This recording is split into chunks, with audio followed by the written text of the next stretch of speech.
qu'il y a déjà eu des applications passées du keynésianisme et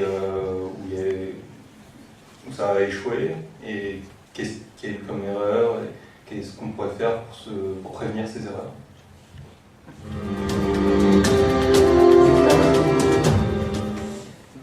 Les Britanniques ont été keynésiens et sont fréquemment keynésiens depuis la période qui a suivi John Major, à la fin des années 90. Les États-Unis sont systématiquement keynésiens. Alors c'est quoi être keynésien? Keynésien, c'est pas forcément être de gauche, ni progressiste sur le plan social. Keynes était membre du Parti libéral britannique. Il faut savoir que c'était le Macron de l'époque. C'était au centre, Keynes. C'était pas un homme de gauche. Il détestait les syndicats, il détestait le Parti travailliste. Et, il n'était pas chez les touristes et conservateurs non plus. Il était libéral dans tous les sens, enfin dans le sens sociétal du terme. Il essayait de convaincre les conservateurs qu'il fallait être pragmatique sur le plan économique si on voulait sauver l'économie dite de marché face à la menace communiste. C'était ça son projet. Donc, dire être keynésien, c'est pas forcément dire être de gauche. Quand je dis les États-Unis sont keynésiens et les Britanniques sont keynésiens, c'est dans le sens où, quand ça va mal, c'est quoi être keynésien quand ça va mal? C'est d'être pragmatique et d'accepter de laisser filer les déficits budgétaires qui jouent un rôle de soutien à l'activité. Parce que les déficits financent par exemple des dépenses sociales, l'assurance chômage, les prestations sociales, financent certaines subventions aux entreprises, etc. Et donc, du coup, ça sert de soutien à la reprise. Et quand la reprise engendre des recettes fiscales, eh bien, les keynésiens ne disent pas qu'il faut faire du déficit pour faire du déficit. Quand on est en situation de plein emploi, quand le plein emploi est en vue, les keynésiens disent qu'il faut affecter les cagnottes fiscales au désendettement, mais seulement au plein emploi.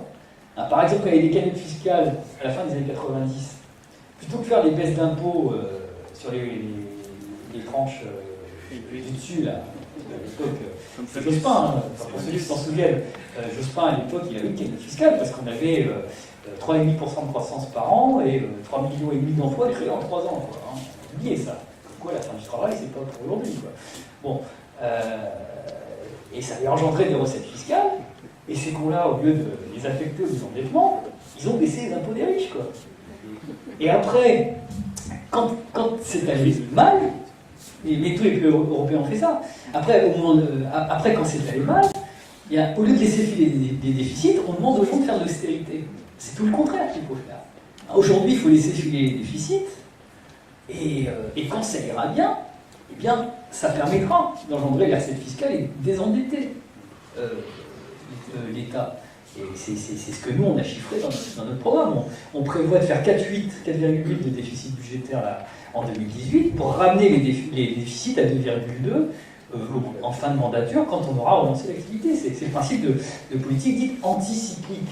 Alors ça se fait sur le plan monétaire, où il faut baisser les taux d'intérêt au plus bas quand ça va mal. Et puis, comme ça ne suffit pas, et c'est la leçon de Keynes, il faut utiliser la dépense publique. Et c'est tout le sujet aujourd'hui. Le FMI, tous les macroéconomistes conséquents disent que la politique monétaire dans la zone euro ne suffit pas. Donc il faut enclencher la dépense publique. Tout le monde le dit. Sauf que la contrainte, elle n'est pas économique. Ici, on se finance à taux très bas. La contrainte, elle est purement juridique. C'est les textes européens qui nous disent non, vous ne pouvez pas le faire. Donc le vrai sujet est là. Et on est dans le vrai quand on est dans ces textes européens. C'est pas de la rhétorique électorale, si vous voulez. C'est ça qu'il faut dire.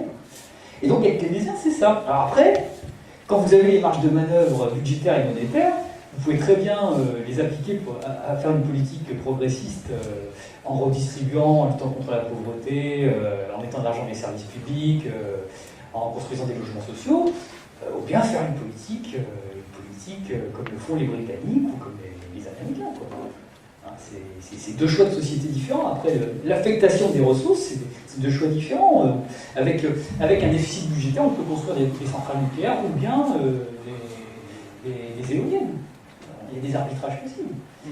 Mais c'est pour ça que notre keynésianisme, c'est un keynésianisme social et écologique. C'est pour ça qu'il faut le définir, alors que le keynésianisme de Obama ou d'un éventuel Trump, c'est des keynésianismes qui vont l'utiliser avec des gens à creuser des trous pour les... Oui, pour sortir du gaz de schiste, oui, pour sortir du gaz de schiste, c'est plutôt ça.